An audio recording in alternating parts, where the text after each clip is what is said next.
Bible Art, l'application biblique au service des arts et de la culture.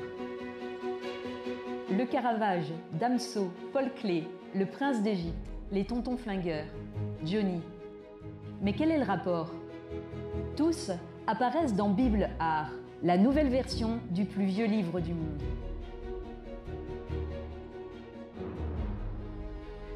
Gutenberg a fait de la Bible un livre. Avec l'application Bible et Art, dans le programme de recherche La Bible en ses traditions, elle redevient une vision. À Bethléem, à 10 km d'ici, un moine de Terre Sainte, Saint Jérôme, du IVe siècle, a traduit la majorité des livres de la Bible de l'hébreu à du grec. Depuis, sa traduction qu'on appelle la Vulgate inspire toute la culture occidentale. Rassurez-vous, nous ne sommes pas là pour vous parler de vieilleries, mais d'une toute nouvelle traduction. Personne encore n'avait traduit en français la Bible de Saint Jérôme, entièrement en vers et avec toutes ses bizarreries. Il était temps que les lecteurs d'aujourd'hui la connaissent, puisque c'est elle que les plus grands artistes d'Occident ont lu et médité. Ils savaient bien, eux, que les Écritures ne se lisent pas au passé. En effet, avant d'être un message, elles sont une voie d'accès à ce message, et une voie d'accès souvent énigmatique. Pour bien les traduire, il ne faut donc pas seulement rendre le sens du texte, mais aussi le chemin d'accès vers ce sens. Il faut donc parler la langue française dans toute sa gamme. Bref, Bible Art offre un texte neuf qui garde sa part de mystère pour ne pas rester lettre morte. La Bible est faite de mots, mais des mots qui ne sont pas restés inertes sur leur page. En inspirant les savants, les mystiques et les artistes, ces mots sont devenus un immense kaléidoscope visuel et auditif. Les notes que la technologie numérique nous permet de composer ne sont pas simplement une illustration du texte biblique, mais une véritable exégèse, c'est-à-dire une réception. Vous trouverez peut-être audacieux d'associer le rap ou la danse au texte biblique, aussi bien que l'archéologie. Mais chaque élément de contexte géographique et archéologique, ou même botanique ou zoologique, chaque œuvre évoquée ici nous reconduit au grand mystère du Verbe fait chair.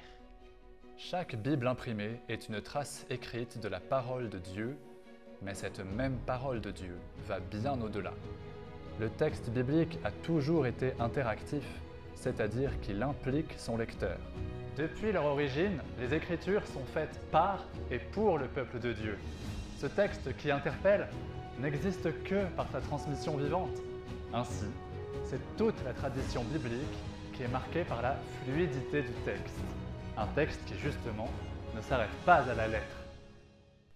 Pour la première fois dans l'histoire, en branchant les lecteurs et le texte directement, l'Internet permet au peuple de Dieu de dialoguer en direct avec la trace écrite de la parole de Dieu. Biblart transmet le texte biblique dans cette dynamique créative. Derrière l'application, nous sommes des dizaines de chercheurs à améliorer et enrichir cette cathédrale en permanence.